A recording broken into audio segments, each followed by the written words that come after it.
다니엘서를 살펴보고 있습니다. 그리고 지난 시간에 북방왕에 해당하는 시리아와 또 남방왕에 해당하는 이집트의 전쟁을 살펴봤어요. 그리고 그 내용은 오늘 이 시간도 지속될 겁니다. 그러면 그 두 나라가 싸우는 게 왜 중요하고 왜 성경에서 그것을 기록하고 있는가? 이게 이제 의문일 수 있어요. 중요한 것은 시리아와 이집트의 전쟁 그 중간에 낀 곳이 어디냐면 팔레스틴이에요. 바로 이스라엘이 있는 곳이고요. 이 두 나라의 전쟁은 바로 그 이스라엘이 있는 팔레스틴을 누가 차지하느냐, 이것의 전쟁이기 때문에 그래요. 그러니까 어느 나라가 승리하느냐에 따라서 이스라엘이라는 나라의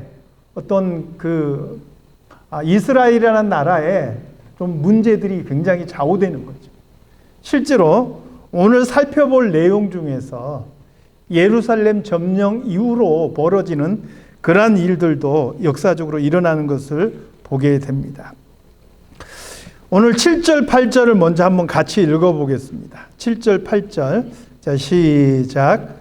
그러나 그 공주의 본 족속에게서 난 자 중에 한 사람이 왕위를 위하여 권세를 받아 북방왕의 군대를 치러 와서 그의 성에 들어가서 그들을 쳐서 이기고 그 신들과 부어 만든 우상들과 은과 금의 아름다운 그릇들은 다 노력하여 애굽으로 가져갈 것이요 몇 해 동안은 그가 북방왕을 치지 아니하리라.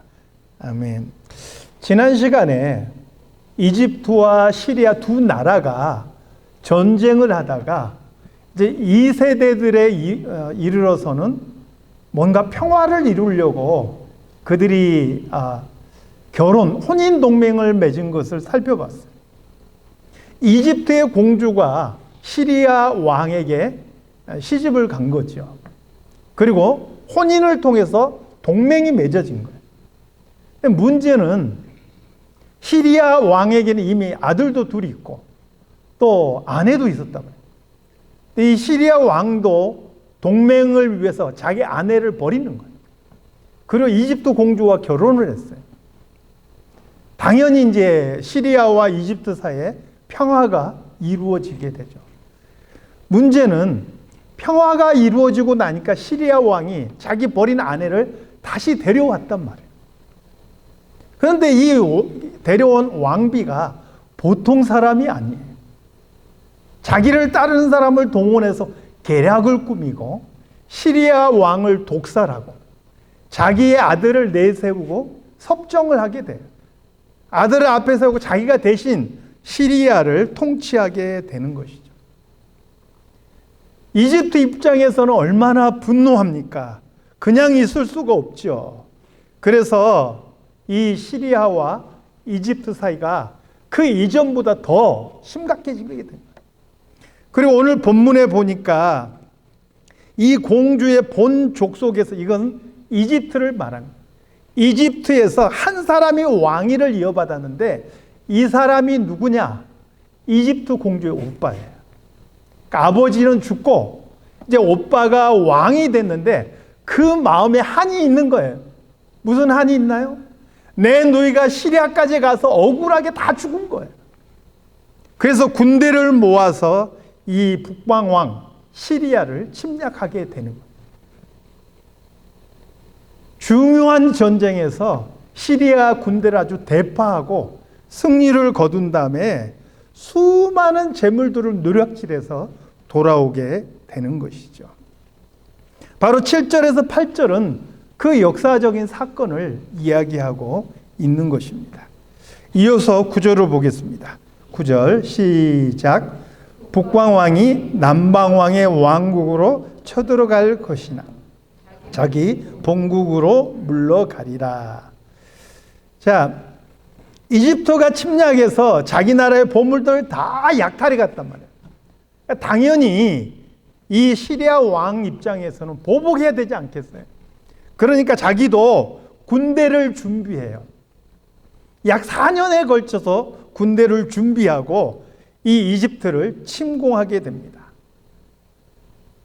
군대를 둘로 나누는데 바다로 한 팀, 그리고 육로로 한 팀, 그렇게 해서 이집트를 침략하지만 불행하게도 결정적인 순간에 전투에서 패배할 때, 그래서 간신히 목숨만 살려서 도망을 하게 되는 것이죠. 근데 이 전쟁이 여기서 끝난 게 아니에요. 10절 말씀 보겠습니다. 10절 말씀. 자, 시작. 그러나 그의 아들들이 전쟁을 준비하고 심히 많은 군대를 모아서 물이 넘침같이 나올 것이며 그가 또 와서 남방 왕의 견고한 성까지 칠 것이요. 이집트에 심각한 패배를 당하고 목숨만 살려서 도망간 이 시리아 왕 당대는요, 다시 이집트와 싸울 생각을 못해요. 그런데 이 시리아 왕에게는 2명의 아들이 있었어요. 제가 일부러 막 복잡할까봐 이 사람 인물 얘기는 하지 않는 거예요. 이름 얘기는 안 하는 거예요.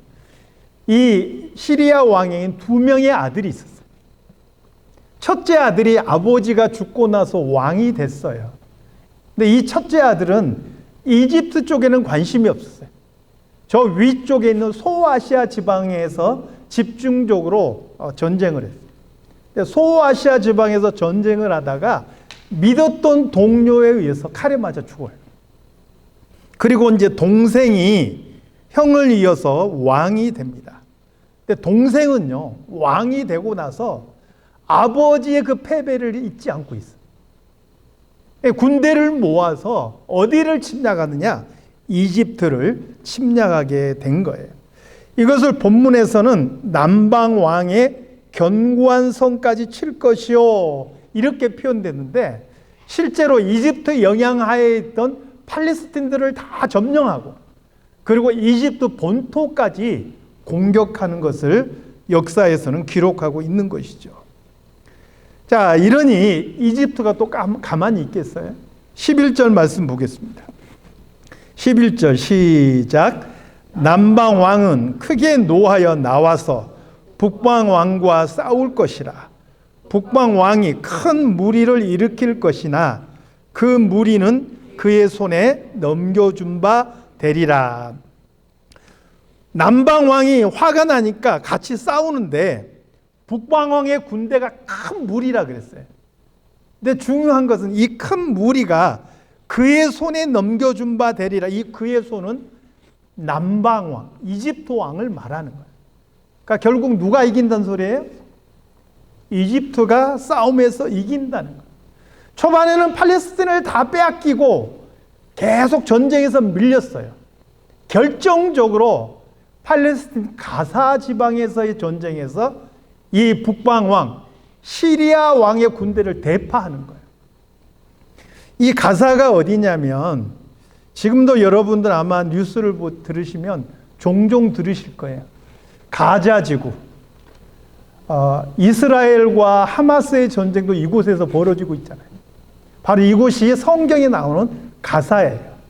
팔레스틴에서 이집트로 가려면 반드시 이곳을 거쳐야 되는 굉장히 중요한 중심지기도 하죠.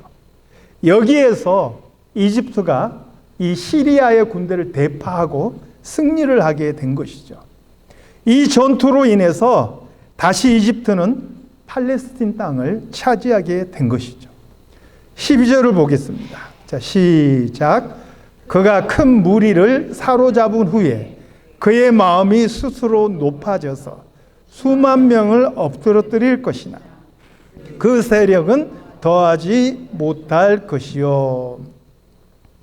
자, 이집트 왕이 시리아의 침공을 막아냈잖아요. 그리고 빼앗겼던 팔레스틴 땅을 다시 되찾았잖아요. 그러니 그 마음이 자기도 모르는 사이에 스스로 교만해진 거예요. 오늘 본문에서는 그의 마음이 스스로 높아졌다 이렇게 기록하고 있는데 이게 내가 자랑한다, 교만하다 이 정도의 문제가 아니에요. 원래의 의미는 뭐냐면 그 스스로를 신격화시켰다. 나는 신이다. 나는 신과 같은 존재다. 이러한 마음을 먹었다는 거예요. 그게 이제 어떤 형태로 나타나느냐? 예루살렘을 점령하고 예루살렘 성전, 지성소까지 들어가서 그곳을 더럽히는 모습으로 나타나는 거예요. 내가 신이기 때문에 나는 저 지성소 들어갈 수 있어. 내가 저곳에 들어가서 신과 같이 행세할 수 있어. 이런 마음을 품었다는 거예요. 여러분, 지성소는요, 아무나 들어갈 수 없었어요. 이스라엘 백성들 중에서도 대제사장만이 1년에 한 번 들어가는 곳이 지성소예요. 그곳을 이 이집트 왕이 침범했다 하는 것이죠. 여러분, 하나님께서는요, 결코 자신의 영광을 우상에게 빼앗기지도 않으시고요. 인간 중에 아무리 권세 있는 자라 할지라도 하나님의 이름을 더럽히고 하나님의 영광을 침해하는 것을 그대로 두지 않으십니다. 오늘 본문에서는 뭐라고 이야기합니까? 수만 명을 엎드리고 그가 세력을 잡지만 결국 그 세력은 더하지 못한다. 이렇게 표현되어 있어요. 실제로 역사에 보면 이 이집트 왕은요, 이상할 정도로 더 이상 세력을 확장하지 못하고 세력이 이렇게 줄어들게 되고요. 그 다음에 갑작스럽게 원인을 알 수 없는 질병으로 그만 사망하게 되는 것을 보게 돼요. 사람들은 그렇게 생각할 거예요. 원인을 알 수 없는 병으로 급사했다. 그러나 성경은 우리에게 분명하게 이야기해 주는 거예요. 그가 하나님을 도전함으로 인해서 하나님의 징계를 받은 것임을 우리에게 알려주고 있는 것이죠. 사도행전 12장에 보면은요, 신약 시대 때 유다를 다스리던 헤롯 왕이 등장합니다.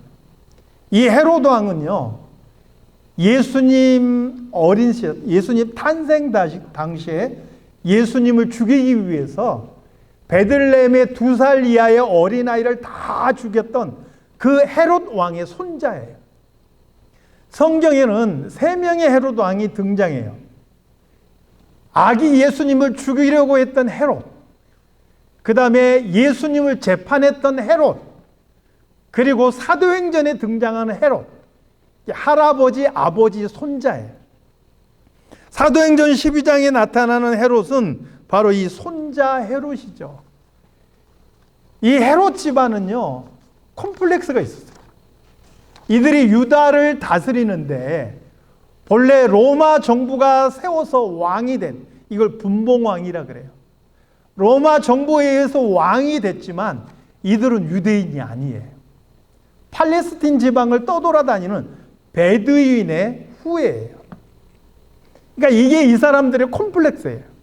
우리가 유대인이 아닌데 혹시 유대인들이 반란을 일으켜서 우리를 쫓아내지 않을까, 이러한 두려움을 가지고 있어요. 그래서 할아버지 때부터 손자 때까지 유대인들의 마음을 살려고 굉장히 노력합니다. 할아버지 헤롯은 무슨 일을 했습니까? 예루살렘 성전을요, 증축하는 일을 해요. 무려 40년이 넘는 시간 동안 예루살렘 성전을 증축해요. 왜요? 유대인들의 마음을 살려고. 헤롯은요, 예수님께서 죄가 없음을 알고도 유대인들에게 내줘요. 왜 그렇습니까? 유대인들의 마음을 사기 위해서. 이 손자 헤롯은 무슨 일을 합니까? 유대인들이 그리스도인들을 박해하는 것을 보고 자기도 그 일에 동참해요. 교회를 박해하고 그리스도인들을 칼로 죽이는 일을 해요. 대표적으로 사도 요한의 형제 사도 야고보를 칼로 죽입니다. 그러고 보니까 그 헤롯이 야고보를 죽이니까 유대인들이 너무나 좋아하거든요. 그래서 베드로도 잡아 죽이려고 옥에 가둡니다. 물론 천사가 베드로가 죽기 하루 전날 탈출을 시키죠. 그렇지만 이 헤롯은 이 유대인들의 환심을 사기 위해서 교회를 박해했던 그런 인물이에요. 근데 이 헤롯 왕이 시돈 지방 사람들과 문제가 있어요. 어떤 문제인지는 성경에 기록하지 않지만 헤롯이 시돈 사람들에게 분노했다라고 표현해요. 이게 지금 시돈 사람들에게는 굉장히 심각한 문제였어요. 왜냐하면 시돈이라는 지방은요, 바다를 끼고 있고 산맥을 끼고 있어요. 이 말은 장사하기는 적합하지만 농사 짓기에는 문제가 있다는 소리예요. 그래서 주로 가나안 땅 팔레스틴 지방에서 나오는 양식으로 먹고 살아요. 헤롯 왕이 그 양식 공급을 딱 끊어버리면 굶어 죽을 수밖에 없어요. 그래서 이 시돈 사람들이 로비를 하는 거예요. 헤롯 왕의 침소를 맡은 신하를 계속 살살 구워 삶아요. 우리에게 헤롯 왕과 만날 수 있는 시간을 달라.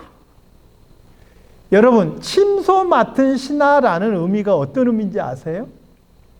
이건 마치 구약 성경에 보면 술 맡은 관원장하고 같은 의미예요. 술 맡은 관원장은요, 아무나 시키지 않아요. 왕이 가장 믿고 내 생명을 맡길 수 있다, 이렇게 신뢰하는 사람에게만 맡기는 거예요. 내가 믿을 수 없는 사람이 그 포도주에다가 독을 타면 어떻게 되겠어요? 죽는 거잖아요. 그러니까 내가 믿고 맡기는 사람에게 그 일을 주는 거예요. 마찬가지입니다. 침소를 맡긴다라는 것은 내 생명을 맡긴다는 것과 똑같잖아요. 그러니까 왕이 가장 믿을 만한 사람에게 맡기는 거예요. 그러니까 그 사람에게 라비를 한 거예요. 그래서 결국 시돈 지방 사람들과 헤롯의 만남이 이루어집니다. 나를 잡아서 시돈 사람들이 쫙 서 있는데 헤롯 왕이 왕복을 딱 갖춰 입고 단상에 딱 앉아서 연설을 하는 거예요. 사실 얼마나 연설을 잘했는지는 모르겠어요. 그런데 그 연설을 들은 시돈 사람들이 이야, 이 소리는 사람의 소리가 아니다, 신의 소리로다, 그러면서 열광을 하는 거예요. 그 말을 듣고 헤롯 마음에 으쓱한 생각이 들어요. 으쓱한 거예요. 그래? 내가 사람 같지 않아? 내가 신이야? 좋구나. 그렇게 받아들인 거예요. 성경은 뭐라고 말하느냐? 헤롯이 영광을 하나님께 돌리지 아니함으로, 하나님께서 그를 치시니까 벌레가 먹어서 죽었다, 그렇게 기록하고 있는 거예요. 하나님께서는요, 하나님을 도전하고 하나님 자리에 서려고 하는 자를 결단코 그대로 보지 않으시고 그를 꺾으시는 거예요. 겸손한 자는 하나님께서 들어서 높이시지만 교만한 자는 반드시 꺾으시는 하나님이시라 하는 것이죠. 그것은 세상 사람들이 섬기는 우상에게도 마찬가지예요. 여러분, 사무엘상 4장과 5장에 보면 블레셋과 이스라엘 사이의 전쟁을 다루고 있어요. 이 전쟁은요, 물론 이 시대 당시 이스라엘을 이끄는 사람은 사사 엘리 제사장이었어요. 근데 엘리 제사장 두 아들이 굉장히 불량한 아들들이다. 제사장임에도 불구하고 불량한 사람이다. 하나님께서 이 두 아들의 행위로 인해서 이스라엘을 징계하시기로 결정했어요. 그 결과 블레셋이 이스라엘을 침공하게 되는 거죠. 첫 번째 전쟁에서 이스라엘이 패배합니다. 그러니까 이스라엘의 지도자들이 모아서 우리가 왜 이 전쟁에서 졌을까? 하나님께서 우리와 함께 하신다면 우리가 이 진리가 없는데, 원인을 찾는 거예요. 그리고 내린 결론이 뭔지 아십니까? 우리의 죄 때문이다, 이것을 회개하자, 이렇게 결론을 내렸으면 괜찮았을 텐데, 야, 언약궤가 없어서 우리가 진 거야, 가서 빨리 언약궤 모셔와라, 이렇게 된 거예요. 그래서 홈리와 비느하스가 언약궤를 메고 그 언약궤를 앞장 세워서 블레셋과 전쟁을 해요. 여러분, 문제가 있는데 그 문제는 그대로 놔두고 엉뚱한 해결책을 제시한 거예요. 두 번째 전투에서 이스라엘의 첫 번째 전투보다 더 크게 패배하고요. 홈리와 비느하스는 그 자리에서 죽고 언약궤까지 빼앗긴 것을 보게 돼요. 언약궤를 빼앗은 이 블레셋 사람들이 어떻게 했습니까? 그때 당시 고대에는요, 이 전쟁을 놓고 신들의 전쟁이라는 의식이 있었어요. 그러니까 블레셋 사람들은 언약궤를 뺏은 다음에 어떻게 생각했냐면, 우리가 섬기는 신이 저 이스라엘이 섬기는 신을 이겼다, 이렇게 생각한 거예요. 그래서 언약궤를 전리품으로 그들의 다곤 신전에다 갖다 바쳤어요. 하나님께서 이것을 그대로 보시지 않습니다. 그들이 아침에 일어나 보니까 언약궤 앞에 다곤 신상이 넘어져 있어요. 이상하다 해서 다시 이렇게 놨는데, 그 다음날 가서 보니까 이 다곤 신상이 또 넘어져 있는데, 머리도 떨어져 있고 손목도 떨어져 있는, 그리고 그 다곤 신전이 있는 아스돗 지방을 하나님께서 종기 재앙으로 몹시도 심하게 내리치시는 것을 보게 돼요. 놀래가지고 이 언약궤를 다른 지방으로 옮기며 그곳에도 재앙이 일어나는 거예요. 결국 하나님께서 블레셋 사람들의 손으로 다시 이 언약궤를 이스라엘로 돌려보내게 하시는 것을 보게 되는 것이죠. 사랑하는 성도 여러분, 하나님께서는요, 하나님의 영광을 우상에게도, 그 어떠한 인간에게도 결코 빼앗기지 않으십니다. 말씀 살펴보겠습니다. 이사야 42장 8절 말씀. 자, 시작. 나는 여호와이니 이는 내 이름이라.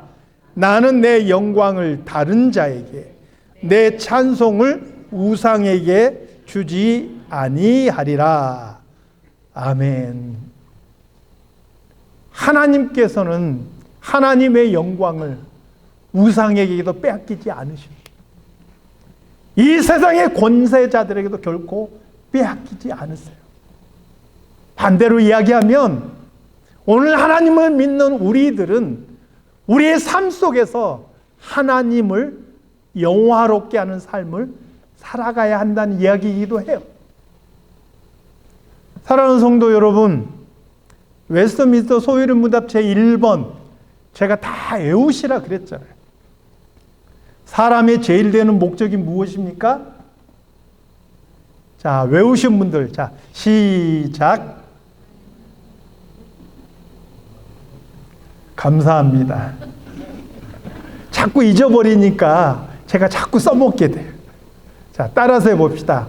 하나님을 영화롭게 하고 그를 영원토록 즐거워하는 것이다. 이게 하나님의 백성들이 해야 될 일이에요. 이게 우리의 제일 되는 목적이어야 돼요. 이 세상을 우리가 열심히 살아가고 이 땅에서 우리가 최선을 다해서 살아가는 것 참 중요해요. 근데 이 세상의 삶은 영원한 게 아니에요. 우리의 삶과 삶의 소망이 거기에 있어서는 안 된다는 거예요.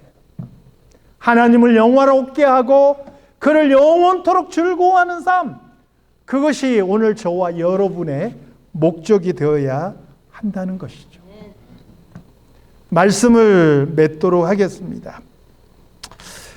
지난주에 이어서 계속 말씀을 살펴보는데 계속 엎치락뒤치락 두 나라가 전쟁을 하고 있습니다. 이스라엘이라는 나는 그 사이에 끼어서 얼마나 고통받고 고난이 있었겠어요. 이 두 나라의 이 전쟁을 지루할 정도로 소개하고 있는 이유는 뭐예요?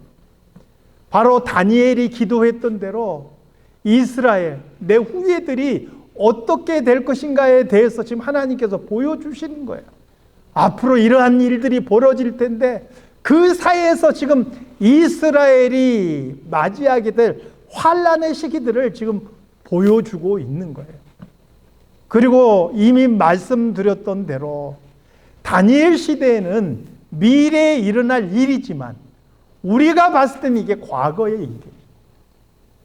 그리고 소개드린 대로 역사를 통해서 성경에 기록된 대로 그 내용이 그대로 이루어지고 있음을 우리는 확인할 수가 있는 거예요.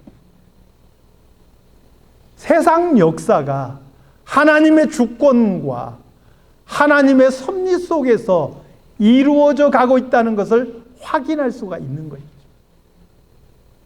과거만 그런 게 아니고 오늘 이후로 우리의 미래의 삶도 역시 하나님의 섭리 속에 이루어져 갈 줄로 믿습니다. 지금 나라와 나라들이 얼마나 전쟁이 심해요. 러시아와 우크라이나 전쟁은 언제 끝날지 모르겠어요. 저 인도와 파키스탄도 지금 굉장히 시끌시끌하잖아요. 이스라엘과 하마스 전쟁을 넘어서서 이제 이스라엘과 이란이 서로 폭격하고 난리가 났어요. 이러한 역사를 보면 힘 있는 사람들이, 힘 있는 나라가 역사를 이끌어가는 것처럼 보여져요. 그러나 성경은 우리에게 분명히 보여주는 게 뭐냐? 역사를 이끌어 가시는 분은 하나님이시다. 하나님께서 주권적으로 하나님의 뜻대로 역사를 이끌어 간다 하는 것. 오늘 저와 여러분의 삶도 하나님께서 기뻐하시는 뜻대로 이끌어 가실 줄로 믿습니다. 또 한 가지 우리가 생각해야 될 거, 우리의 삶은 이 땅에 소망을 두는 것이 아니라 이 땅에서 최선을 다하고 열심히 살아가야 되지만 그럼에도 불구하고 우리의 삶의 목적은 하나님의 영광을 위해서라는 것. 내가 잘나고 내 자신을 높이는 그 순간 하나님께서는 그 사람을 끌어내리실 거예요. 그러나 나를 낮추고 하나님을 영화롭게 하는 그 사람을 하나님께서는 들어서 세우실 줄로 믿습니다. 하나님의 영광을 위해서 하나님을 기뻐하면서 그렇게 힘있게 나아가시는 저와 여러분이 다 되시기를 주님의 이름으로 축원합니다. 기도하겠습니다. 하나님 아버지, 세상은 평화를 원하는 것 같지만 전쟁의 소문은 더 늘어갑니다. 이러한 세상을 보면서 우리의 마음도 불안할 때가 참 많이 있습니다. 그러나 이 모든 순간에 이 역사의 주인이시고 이 역사를 이끌어 가실 우리 하나님의 주권을 우리는 믿음으로 바라볼 수 있게 도와주시옵소서. 우리의 삶도 우리의 역사도 하나님의 선하신 뜻대로 이끌어 가실 줄로 믿습니다. 우리는 오직 하나님의 영광을 바라보며 하나님을 기쁘시게 하는 성도로 살아갈 수 있도록 도와주시옵소서. 거룩하신 예수 그리스도 이름으로 기도드리옵나이다. 아멘.